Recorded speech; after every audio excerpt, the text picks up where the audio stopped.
Hi అండి, నమస్తే. Welcome to Telugu వారి వంటకం. ఈరోజు మనం పిల్లలు పెద్దవాళ్ళు అందరూ ఇష్టంగా తినే వెజ్ బర్గర్ ఎలా చేయాలో చూద్దాము. వెజ్ బర్గర్ని ఇంట్లోనే సింపుల్ ఇంగ్రీడియంట్స్తో ఈజీగా ప్రిపేర్ చేసుకోవచ్చండి. అది ఎలా చేయాలో చూసేద్దాము. నా వీడియోని కనుక మీరు మొదటిసారి చూస్తున్నట్లయితే నా ఛానల్ని సబ్స్క్రైబ్ చేయండి. పక్కనే ఉన్న బెల్ సింబల్ని టచ్ చేస్తే నా వీడియో యొక్క నోటిఫికేషన్స్ అన్నీ మీకు వస్తాయి. ఈ బర్గర్ చేసుకోవడానికి ముందుగా ఒక గిన్నెలో 2 ఉడకబెట్టిన బంగాళదుంపల్ని ఈ విధంగా ఫోర్క్తో కానీ మ్యాషర్తో కానీ ఉండలేమీ లేకుండా మొత్తం మ్యాష్ చేసుకోవాలి. ఈ విధంగా మెత్తగా మ్యాష్ చేసుకున్న తర్వాత ఇందులో కొంచెం క్యారెట్ తురుము, అలాగే కొంచెం బీన్స్ ముక్కలు వేసుకోవాలి. ఇప్పుడు ఇందులో రెడ్ చిల్లీ ఫ్లేక్స్ 1/2 స్పూన్ వేసుకోవాలండి. అలాగే రుచికి సరిపడా ఉప్పు, 1/2 స్పూను మిరియాల పొడి. ఇవన్నీ వేసుకున్నాక 2 స్పూన్ల బ్రెడ్ క్రమ్స్ వేసుకోవాలి. ఇవి కూడా వేసుకున్నాక వీటన్నిటిని బాగా కలుపుకోవాలి. ఈ విధంగా ముద్దలాగా చేయాలండి. వాటర్ ఏమీ యాడ్ చేయాల్సిన అవసరం ఉండదు. ఈ విధంగా చేసుకున్న ముద్దని 2 బాల్స్ లాగా ఈ విధంగా చేసుకొని చేతిలో పెట్టుకొని ప్యాటీస్ లాగా చేసుకోవాలి. ఈ విధంగా ఈ షేప్లో చేసుకొని దీన్ని ఒక ప్లేట్లో పెట్టుకుందాము. ఇదే విధంగా మరొకటి కూడా చేసుకుందాము. ఈ విధంగా చేసుకొని పక్కన పెట్టుకోవాలి. ఇప్పుడు ఒక గిన్నెలో 2 స్పూన్ల మైదా పిండి వేసుకొని ఇందులో కొంచెం వాటర్ యాడ్ చేసుకొని దీన్ని స్మూత్ బ్యాటర్ లాగా కలుపుకోవాలి.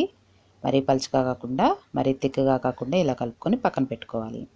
ఇప్పుడు మనం చేసుకున్న ప్యాటీస్ని ఈ మైదా పిండి మిక్చర్లో ఈ విధంగా ముంచి బ్రెడ్ క్రమ్స్ని ఈ విధంగా అద్దుకోవాలి. ఈవెన్గా ఈ ప్యాటీ మొత్తం బ్రెడ్ క్రమ్స్ అంటుకునే విధంగా ఈ విధంగా అద్దుకోవాలి.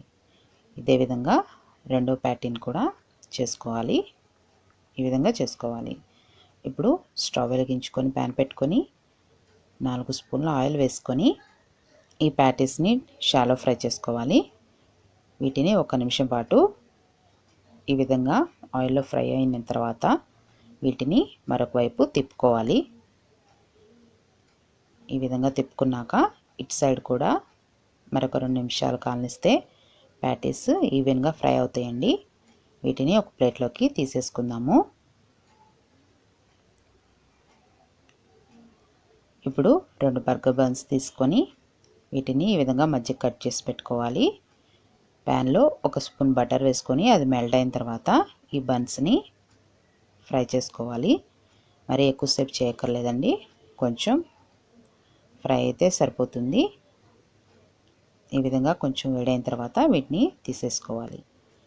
ఒక ప్లేట్లో వీటిని పెట్టుకొని ముందుగా 1 స్పూను మయోనీస్ వేసుకోవాలి. మయోనీస్ని ఈ విధంగా స్ప్రెడ్ చేసుకోవాలి.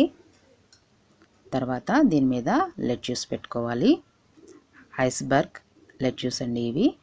వీటిని పెట్టుకున్న తర్వాత మనం ఫ్రై చేసుకున్న ప్యాటీస్ని దీని మీద పెట్టుకొని ఇప్పుడు ఆనియన్ రింగ్స్ అలాగే టమాటో స్లైసెస్ని కూడా పెట్టుకోవాలి.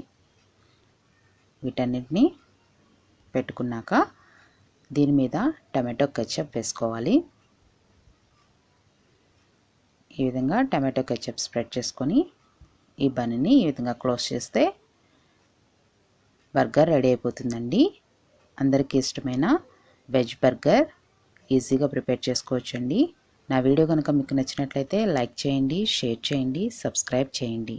Thank you.